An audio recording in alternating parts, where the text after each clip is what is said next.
Alright, what's good homies, and welcome to what might be the last career series on Rugby League Live 3. So I asked you guys a couple of weeks ago who I should coach next, and I decided to go with the lowest rated team. I will rebuild them, I will bring the Premiership trophy back, and I will make them great again. So it comes as no surprise who the lowest rated team was. My bad if I'm not playing as a team you asked for, but maybe we could recruit some of your favourite players to the squad. As for the rep teams, I decided to go with New South Wales since we're based in Sydney, and I also decided to go with the Kumals, which will be a bit of a challenge when we face Tonga and Samoa and Fiji and all that. And finally, for our support team, I went off the worst option, which was the Oiled Enterprises, and as you can see, they're decent at attracting talent to the club, but they're awful at retaining talent, and our recovery team is awful as well. So to throw another spanner into the works, I decided to sim through the first year, and we'll be starting with a couple of new recruits.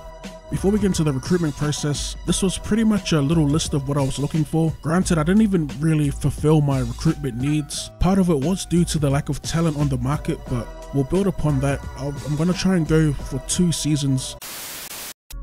Alright, so first up was a fullback. We had Jared Hayne available, but since Ponga was going to the Knights next year, I decided to go with Kalen Ponga, and I don't want to buy too much talent in the first year because that'll be overkill. In terms of Newcastle's back line, they got a lot of average players. They've got some okay forwards, but my priority was to find some strike weapons out wide, and we had Dan Tupou available, so I thought he'd be a great addition to have on the wing. I was contemplating on whether I should find a halfback and a hooker, but I ultimately decided that I'm going to try out Feeney and Hodkinson, and I'm going to keep Danny Levi because, in my opinion, he's a pretty gun player and he's got decent stats. As for our ball playing back rower, we got John Alessia. He can cover a lot of positions in the forward pack, but I'll primarily use him as a lock. I then went on to look for a bull to join the forward pack, particularly the front row, and I went with Lucian, 25 years old and 111 kgs. I also went on to sign Alex Johnston. There weren't that many good centres available, so we're going to transition Johnston into a centre.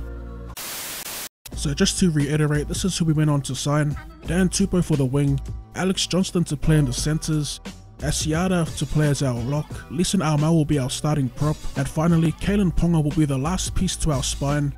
I'm going to look to develop a new big four, whether it be Hodkinson or Feeney. Actually, I'm going to leave that up to you guys. Who do you think should be the halfback in our spine? Danny Levi will be our hooker, Brock Lamb will be our 5'8". It's going to be between Feeney and Hodkinson to be our halfback, and obviously Kalen Ponga will complete the spine at the back. I might just alternate between the two during the season and see who fits best. Alright, so for the first game of the season, I'll actually be playing with an automated lineup. Instead of simming a week before the game, I simmed all the way to match day, thus resulting in the team you're about to see here. It's not quite how my 17 will look, but it's pretty close. As we take a look at the Titans here, obviously the biggest omission from their squad is at the back with Jared Hayne not being there. He was on the market where we could have got him, but thinking about it now, we probably could have used him as a centre. But then again, like I said, I didn't want to juice the team up right off the bat. Hayne's replacement though is pretty decent. Tony Gigot, he's a French international, and he was actually signed to the Sharks, but he never got a chance to debut. I actually did a little digging to see where he is now, and he's currently playing for the Catalans Dragons. As we get started in attack, as we shift the ball nicely, it's going to be Lucian creates havoc at the line, gets the offload away to Sione Matautia, but anyway, it's going to be the captain who opens the scoring for the season, as Hodkinson converts, and we're going to go up by 6 points. Alright, so back in attack here, outside our 10, and we're just doing too much, as we throw a pass that gets intercepted. Now they're inside our 20, with a full set to work with here. As Proctor takes the tackle, they go short to Don, almost makes it to the line, but he's going to get stopped about 5 meters out.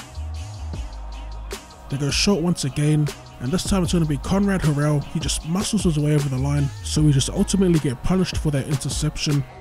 We just got caught pushing one too many passes inside our own half. It's never a good thing to do.